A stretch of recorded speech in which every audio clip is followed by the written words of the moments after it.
అపొస్తలుడైన పౌలు గారు అక్కడ ఖచ్చితంగా రాస్తున్న మాట ఏంటంటే, కొందరు అంటున్నారు మృతుల పునరుద్ధానం లేదు, అసలు మృతుల పునరుద్ధానం లేదు.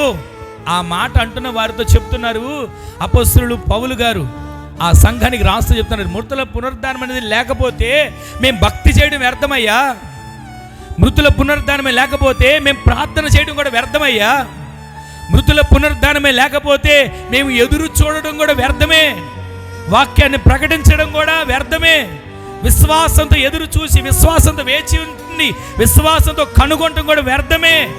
మృతుల పునరుద్ధానం లేదని మీరు ఎందుకు అనుకుంటున్నారు అంటే, ఆ రోజుల్లో కొందరు ఉండేటువంటి నమ్మకాలు, కొందరికి ఉండేటువంటి సిద్ధాంతాలు, కొందరికి ఉండేటువంటి ఆలోచనలు ఎలా ఉండేయంటే, ఒక నాస్తికుడు ఉంటే ఆ నాస్తికుడు అనుకునేవాడు, మనిషి పుడతాడండి, మనిషి పుడతాడు, పెరుగుతాడు, కష్టపడతాడు, మళ్ళీ పెళ్లి చేసుకుంటాడు, పిల్లలకి అంటాడు, ఇక జీవనాన్ని కొనసాగిస్తాడు, తర్వాత చనిపోతాడు, ఇక అంతటితో ముగిసిపోతుంది అని అనుకుంటాడు నాస్తికుడు. అదే మనమైతే యేసుక్రీస్తుని నమ్మాం, పుట్టాం, పెరిగాం, చనిపోయాం, ఎక్కడితో ముగిసిపోయిందని మనం అనుకోం. ఎందుకో చెప్పనా, మనకు ఒక విశ్వాసం ఉంది.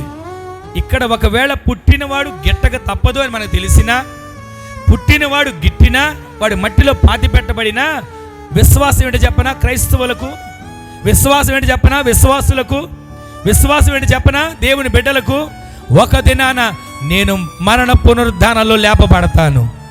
చెప్పండి గట్టిగా ఆమేనని. మన విశ్వాసం ఏంటి చెప్పనా, ఇక్కడున్నంత కాలం జీవితం, ఇక్కడున్నంత కాలం బ్రతుకు, ఇక్కడున్నంత కాలం భక్తి, ఇక్కడున్నంత కాలం ఏదో సంపాదన, ఇక్కడున్నంత కాలమే సుఖభోగాలు, ఇక్కడున్నంత కాలమే భోగభాగ్యాలు అనుకుంటున్నాం. కానీ ఈ మరణం తర్వాత సరైన బ్రతుకుంది మనకి. ఇక్కడ కన్ను మూస్తాం, మరొక చోట కన్ను తెరుస్తాం. అయితే ఈలోపు మనము మరణమైనటువంటి ప్రతి ఒక్కళ్ళు పాతి పెట్టబడ్డారు. మనకు తెలిసిన వాళ్ళు, బంధువులు, మన తాతలు, ముత్తాతలు, వాళ్ళ తాతలు, వాళ్ళ ముత్తాతలు, ప్రతి ఒక్కరూ మరణమైపోయారు. అయితే తరం వెంబడి తరం, వంశం వెంబడి వంశం, జనం వెంబడి జనం వెళుతున్నటువంటి ఈ ప్రక్రియలో మనము విశ్వాసం ఎదురు చూసేది ఏంటో చెప్పనా, ఆయన మరణ పునరుద్ధానంలో నేను ఒక రోజున లేపబడే వరుసలో ఉండబోతున్నాను. ఈరోజు మన విశ్వాసం అదండి. దేవుని నమ్ముకుంటే బండి వస్తుందనో, దేవుని నమ్ముకుంటే వెండి వస్తుందనో, దేవుని నమ్ముకుంటే ఏదో కలిసి వస్తుందనో, దేవుని నమ్ముకుంటే నేను అడుగు పెట్టిందల్లా బంగారం అయిపోతుందని కాదు. మన విశ్వాసం ఏంటంటే, ఒక దినాన ఇక్కడ నేను మరణిస్తా, నాకు తెలుసది.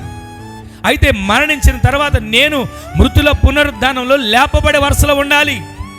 మృతుల పునరుద్ధానంలో నేను ఆయనతో కూడా యుగ యుగాలు జీవించినట్లుగా నేను సిద్ధపరచబడాలి.